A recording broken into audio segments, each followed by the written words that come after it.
Как завести остановившееся сердце, принять роды на дому, помочь при переломах, ожогах, обморожениях или даже вынуть хлебный мякиш у того, кто им подавился. В любой экстренной ситуации эти люди никогда не теряются. Фельдшеры скорой медицинской помощи.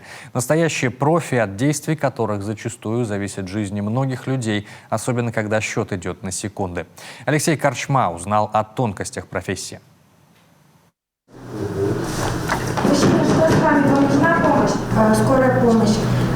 Адрес: Бабушкина, 11. Мужчина, один пострадавший, примерно 50 лет, без сознания, дыхания и пульса, начиная сердечно-легочную реанимацию.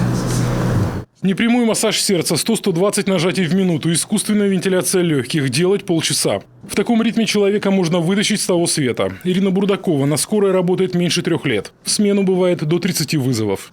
Начиная с температур, заканчивая боли в груди, вообще, детские вызова, взрослые вызова.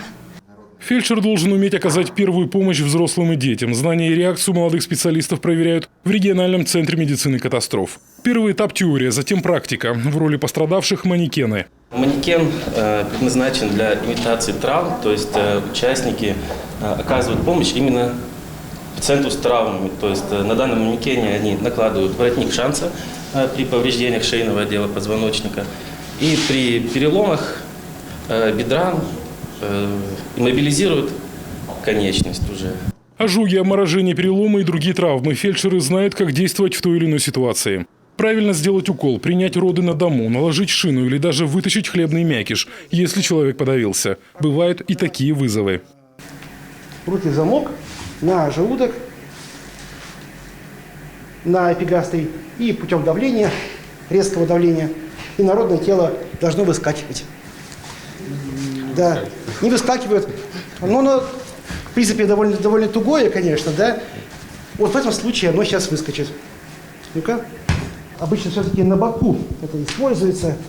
Подставляется также рука и производятся удары, 3-4 коротких удара в эпигастрии в направлении дыхательных путей, чтобы дыхательные пути дали толчок воздуха и инородное тело вылетело.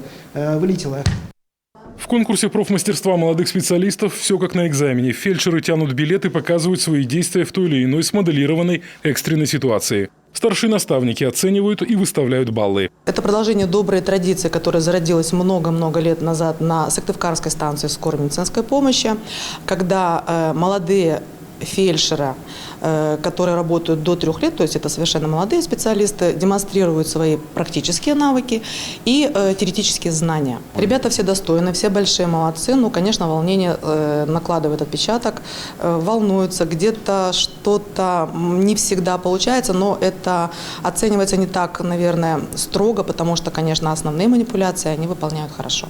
По результатам конкурса профмастерства лучшим молодым специалистом признали Юлию Соколову, на 2-м месте Ирина Фомина. Обе девушки работают на подстанции в Эжинском районе, и их стаж всего 2-3 месяца.